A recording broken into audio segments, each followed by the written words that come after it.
Good morning, welcome to my channel. ఈరోజు topic వచ్చేసి జాతక చక్ర పరిశీలన. సో ఒక శాంపుల్ చార్ట్ని మనం ఈరోజు పరిశీలిద్దాం.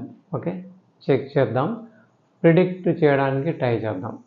సో ఇంతవరకు మనం ఆస్ట్రాలజీ బేసిక్స్ పైన 78 వీడియోస్ చేసాము. ఆ వీడియోస్ని బేసిస్గా తీసుకొని అందులో ఉన్న నాలెడ్జ్ మనం యూజ్ చేసుకొని ఒక చార్ట్ని అనలైజ్ చేయడానికి ట్రై చేద్దాం. అయితే ఈరోజు మనం తీసుకున్న చార్ట్ ఏదైతే ఉందో ఒక పొలిటీషియన్ అరవింద్ కేజ్రీవాల్ చార్ట్ ఇది. సో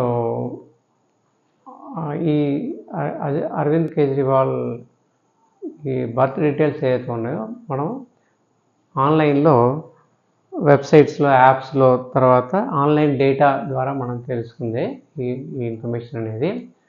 16th August 1908కి బర్త్డే యాక్చువల్లీ.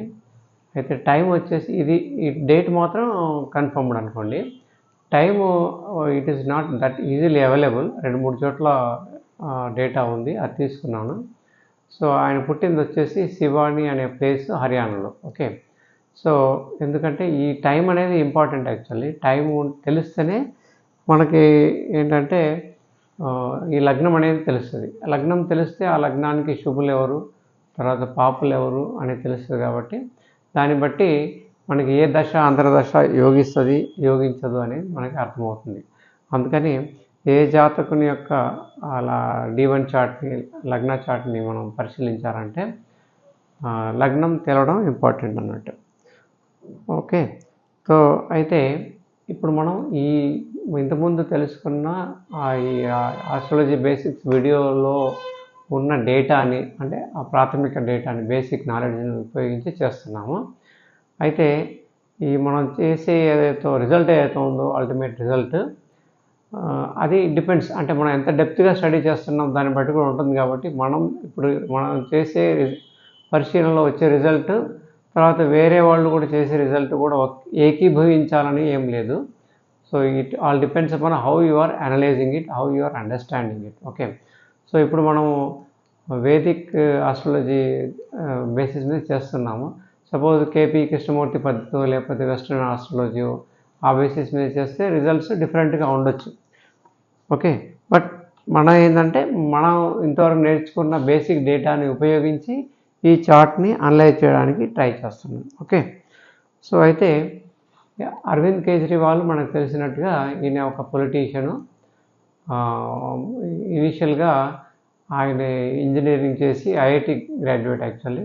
ఇంజనీరింగ్ తర్వాత ఒక స్టీల్ కంపెనీలో పనిచేసి తర్వాత కొన్ని రోజులు లీవ్ పెట్టి సివిల్ సర్వీసెస్కి ప్రిపేర్ అయిపోయి ఐఆర్ఎస్కి సెలెక్ట్ అయ్యాడు. ఐఆర్ఎస్కి సెలెక్ట్ అయిన తర్వాత కొన్ని రోజులు జాబ్ చేసి తర్వాత రిజైన్ చేశాడు. ఓకే, రిజైన్ చేసి మళ్ళీ ఆయనే యాంటీ కరప్షన్, క్లీన్ పాలిటిక్స్ కొరకు ఒక పోరాటంలో పాల్గొన్నాడు అన్నా హజారేతో కలిసి. సో దాని తర్వాత ఒక ఆమ్ ఆద్మీ పార్టీ అనేది పెట్టి సీఎంగా ఎన్నికయ్యాడు, ఢిల్లీ చీఫ్ మినిస్టర్గా.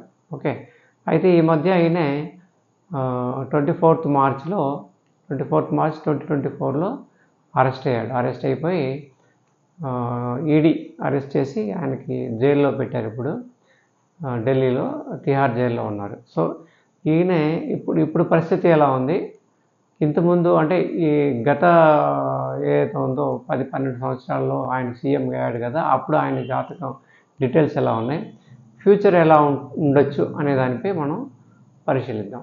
ఓకే, సో అయితే ఆయన జాతక చక్రాన్ని మనం పరిశీలిస్తే ఇది D1 చార్ట్ ఆయనది. D1 చార్ట్లో లగ్నం వచ్చేసి వృషభ లగ్నం. సో వృషభ లగ్నము ఇది వచ్చేసి 15 degrees 53 minutes. సో 15 degrees ఉంది కాబట్టి లగ్నం చాలా బాగా ఉంది, తర్వాత బలంగా ఉంది. అంతేకాకుండా D9 చార్ట్లో కూడా లగ్నం వృషభ లగ్నం అయింది కాబట్టి లగ్నము వర్గోత్తమం చెందింది. సో అందువల్లే ఆయన మంచి పొజిషన్స్కి వెళ్ళగలిగాడు. సో తర్వాత ఇంకా మిగతా 9 గ్రహాలు ఎలా ఉన్నాయంటే 12 రాశుల్లో కర్కాటకంలో కుజుడు, రవి ఉన్నారు. సో కుజుడు వచ్చేసి 13 degrees 5 మినిట్స్లో ఉన్నాడు. అయితే కుజుడు కర్కాటకంలో నీచం పొందుతాడు కాబట్టి బలహీనవుతాడు. అంతేకాకుండా రవికి దగ్గర ఉన్నాడు కాబట్టి కంబస్ట్ అయ్యాడు. సో ఆ విధంగా కుజుడు ఈ లగ్నానికి పాపి, తర్వాత కంబస్ట్ అయ్యాడు, నీచంలో ఉన్నాడు కాబట్టి కుజుడు డెఫినెట్గా మంచి రిజల్ట్స్ ఇవ్వకపోవచ్చు. తర్వాత రవి ఈ లగ్నానికి పాపియే, ఓకే. కాకపోతే చతుర్థాధిపతి ఆయనే పంచమాధిపతి, తర్వాత ధనాధిపతి నక్షత్రంలో ఉన్నాడు. అంటే ఆశ్లేష నక్షత్రంలో ఉన్నాడు కాబట్టి రవి మంచి ఫలితాలు ఇవ్వచ్చు కొంతవరకు. తర్వాత చతుర్థ స్థానంలో బుధుడు, శుక్రుడు, గురు 3 గ్రహాలు ఉన్నాయి, ఓకే. ఈ 3 గ్రహాల్లో బుధుడు పంచమాధిపతి, తర్వాత ధనాధిపతి. సో ఏ నక్షత్రంలో ఉన్నాడు? కేతు నక్షత్రంలో ఉన్నాడు. సో కాబట్టి ఓకే, అంటే 5వ స్థానాధిపతి 4లో ఉన్నంటే వ్యయంలో ఉన్నాడు. కాకపోతే ఏంటంటే ఈ పంచమాధిపతి లగ్నాధిపతితో కలిసి ఉన్నాడు కాబట్టి అది ఒక రాజయోగంలో ఉంటుంది అన్నట్టు, కలిసి వస్తుంది. సో ఈ 2 దశల్లో, అంతర్దశల్లో ఆయనకి బాగానే యోగించవచ్చు. తర్వాత శుక్రుడు వచ్చేసి లగ్నాధిపతి చతుర్థంలో ఉన్నాడు. సో కేంద్రంలో ఉన్నాడు కాబట్టి ఆయన కష్టపెట్టి అయినా కానీ మంచి రిజల్ట్స్ ఇస్తాడు, ఓకే. సో తర్వాత శుక్రుడు ఏంటంటే వర్గోత్తమ చెందాడు D9లో. సో కాబట్టి రిజల్ట్స్ బాగానే ఇస్తాడు. తర్వాత గురువు వచ్చేసి, గురువు కూడా శుక్రుని నక్షత్రంలో ఉన్నాడు, అంటే పుబ్బా నక్షత్రంలో ఉన్నాడు కాబట్టి శుక్రుడు కూడా శుక్ర నక్షత్రంలో ఉన్నాడు, గురువు కూడా శుక్ర నక్షత్రంలో, అంటే లగ్నాధిపతి నక్షత్రంలో ఉన్నారు ఇద్దరు కూడా. సో అందుకని ఈ 2 గ్రహాలు దశ అంతర్దశల్లో మంచి ఫలితాలు ఇచ్చి ఉంటాయి. సో అంతేకాకుండా గురువు లగ్నం నుంచి 4వ స్థానంలో ఉన్నాడు కాబట్టి అది గజకేసరి యోగాన్ని ఇస్తుంది. సో ఆ విధంగా ఈ 3 గ్రహాలు కూడా ఈ జాతకునికి మంచి ఫలితాలని ఇచ్చి ఉంటాయి, ఓకే. తర్వాత వచ్చేసి ఇప్పుడు బుధుడు ధన పంచమాధిపతి, శుక్రుడు వచ్చేసి లగ్నాధిపతి షష్టాధిపతి, గురువు వచ్చేసి లాభాధిపతి అష్టమాధిపతి. అంటే అష్టమాధిపతి అంటే సడన్ డెసిషన్స్, ఓకే. తర్వాత మీనం కదా, ఇది లాభాధిపతి గురువు, సో లాభాన్ని చేకూరుస్తాడు. బట్ హవెవర్ గురువు ఈ లగ్నానికి పాపి కాబట్టి ఎక్కడో అప్పుడు నెగిటివ్ రిజల్ట్స్ కూడా ఇస్తాడు. పర్టికులర్లీ కోర్టు సంబంధించిన విషయాల్లో నెగిటివ్ రిజల్ట్స్ ఇస్తాడు. తర్వాత కన్యలో కేతు ఉన్నాడు. ఆయన ఏ నక్షత్రంలో అంటే చంద్ర నక్షత్రంలో ఉన్నాడు, హస్త నక్షత్రంలో ఉన్నాడు. తర్వాత రాహు వచ్చేసి 18 డిగ్రీస్, అంటే పంచమాధిపతి, ధన పంచమాధిపతి నక్షత్రంలో రాహు ఉన్నాడు. అయితే రాహు ఎక్కడున్నాడు? మీనంలో ఉన్నాడు కాబట్టి బేసికల్లీ రాహు ఈ లగ్నానికి శుభుడే. అంటే పాపి అయినా కానీ సహజంగా ఈ పార్టీ అంటే శుక్ర పాలిత శని పాలిత గ్రహాల్లో ఇందులో 1 ఆఫ్ ది మెంబర్ కాబట్టి రాహు ఈ లగ్నానికి పర్వాలేదు. సో అంతేకాకుండా ఏంటంటే ఆయన ధన పంచమాధిపతి నక్షత్రంలో ఉన్నాడు కాబట్టి రిజల్ట్స్ బాగానే ఇవ్వచ్చు. తర్వాత రాహు మీనంలో ఉన్నప్పుడు గురువులాగా బిహేవ్ చేస్తాడు కాబట్టి సో ఆ విధంగా రాహు కూడా మంచి రిజల్ట్స్ ఇచ్చే ఛాన్సెస్ ఉంటాయి. సో మనం ఈయన మన దశ అంతర్దశలు మనం పరిశీలిస్తే పుట్టినప్పుడు ఏంటి, చంద్రుడు ఎక్కడున్నాడు? భరణి నక్షత్రంలో ఉన్నాడు, అంటే శుక్రమార దశలో పుట్టాడు, ఓకే. శుక్రమార దశలో పుట్టినాడు కాబట్టి శుక్రమార దశ అయిపోగానే నెక్స్ట్ వచ్చేసేది రవి మహర్దశ.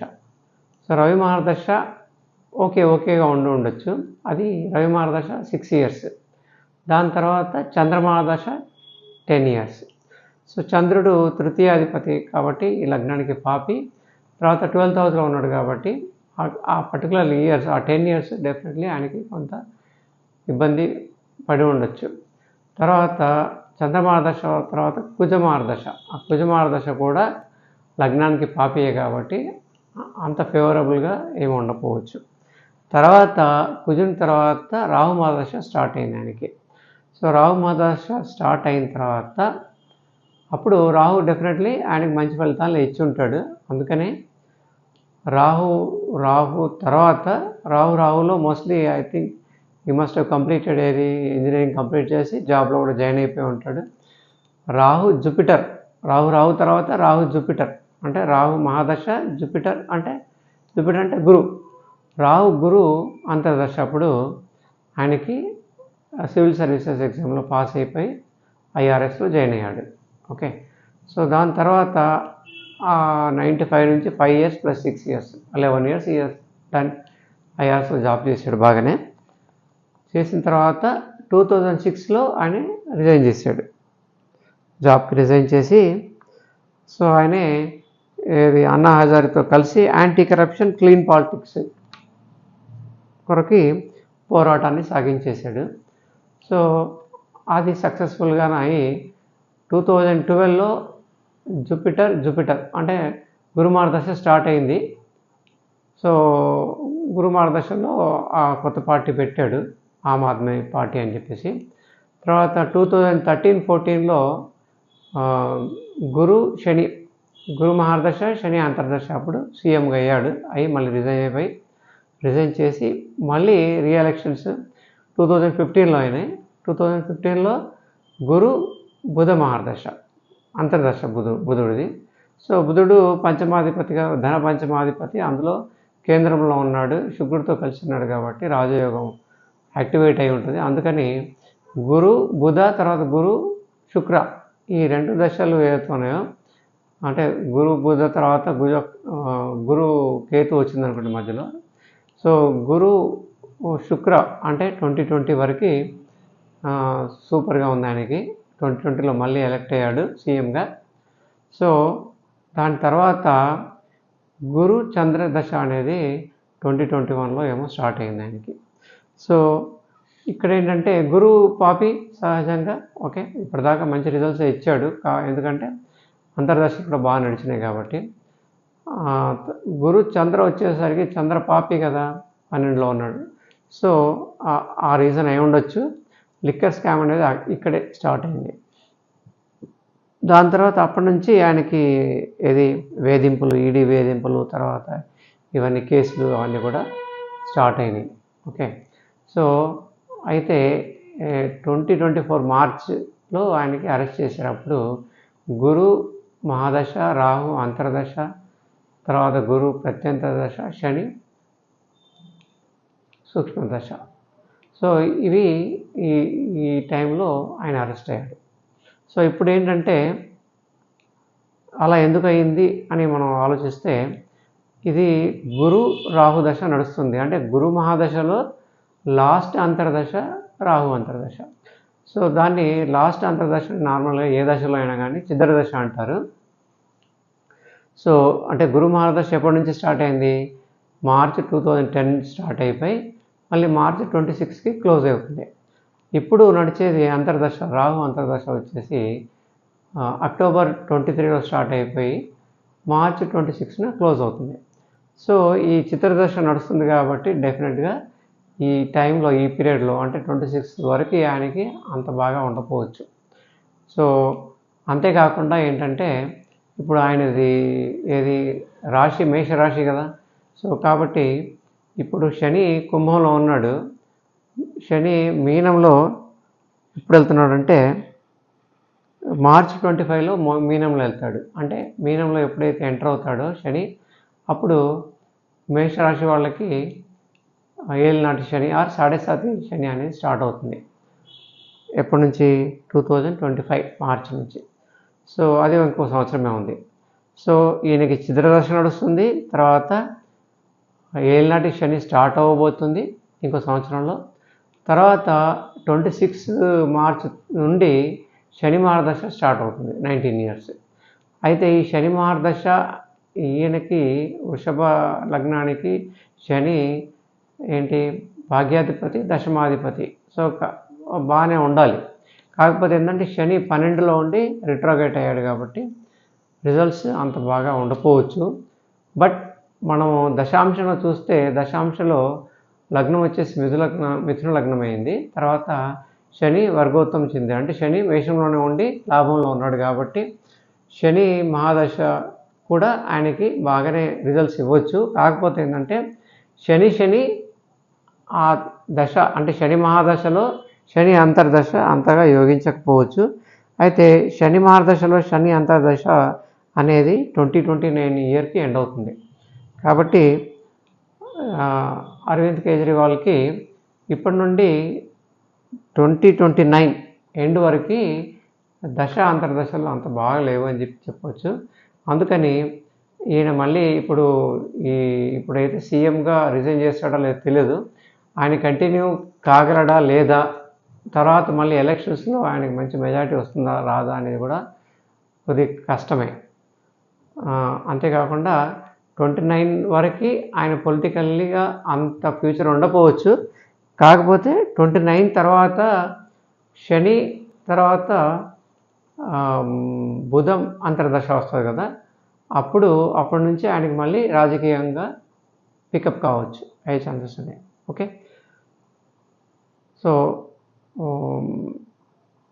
అరవింద్ కేజ్రీవాల్ యొక్క ఇప్పుడు ఇమ్మీడియట్ ఫ్యూచర్ ఏదైతే ఉందో అంటే 24 కదా, 24 to 30 అంటే అనదర్ 6 years, అంటే ఈ ఎలక్షన్స్ మళ్ళీ ఎలక్షన్స్ వరకు ఆయనకి అంతగా రాణించకపోవచ్చు అని ఈ స్టడీ వల్ల మనకు తెలుస్తుంది. ఓకే, దాని తర్వాత 2030 తర్వాత మళ్ళీ పుంజుకోవచ్చు, ఈ may come back. So that is what is the analysis. మనం చేసిన అనాలిసిస్ ప్రకారంగా ఇప్పుడైతే అంతగా ఆయనకి బాగలేదు అని చెప్పవచ్చు. Okay, thank you and thank you for watching the video.